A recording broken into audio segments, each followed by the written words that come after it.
So let me very briefly first define what we mean by agriculture and rural transformation. There are really two different things. The ag transformation is to go beyond the Green Revolution. The Green Revolution was to increase the yields of the staple food crops, right?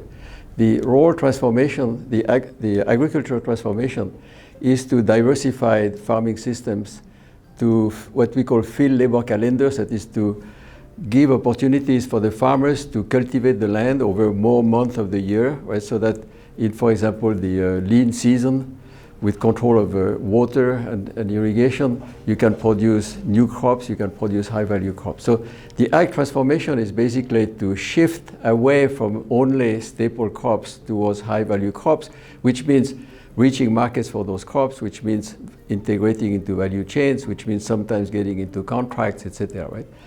The rural transformation is to use agriculture as a source of new enterprise development in the rural areas, small and medium enterprise in what we call the rural non-farm economy, which is basically involved in processing, which is involved in servicing agriculture in terms of machinery, inputs, services, etc., and also providing consumption goods for farmers to use their income, to use their purchasing power in demanding types of commodities that can be produced locally. So those are what we call the transformations, right?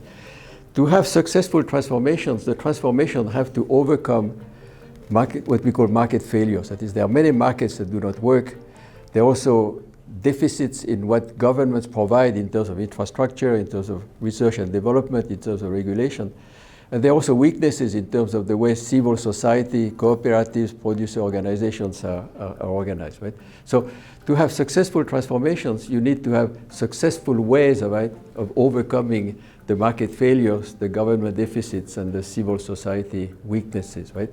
And in the African context, in a sense, the more you are in a situation where markets fail, where governments are insufficient in terms of providing what they should be providing, and where civil society is more weakly organized, in part maybe because it was repressed at certain times, especially cooperative movements, the more what you do to promote transformation has to be able to address those deficiencies.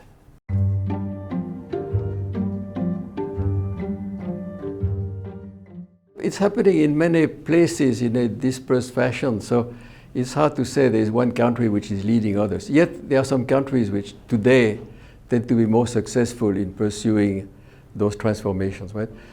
Probably the two or three would be Ethiopia, that has introduced what we call an agricultural transformation agency, which precisely has a purpose to work at the kind of high levels of governance, coordinating different ministries in terms of defining and implementing a transformation strategy. So the transformation is multi-sectoral.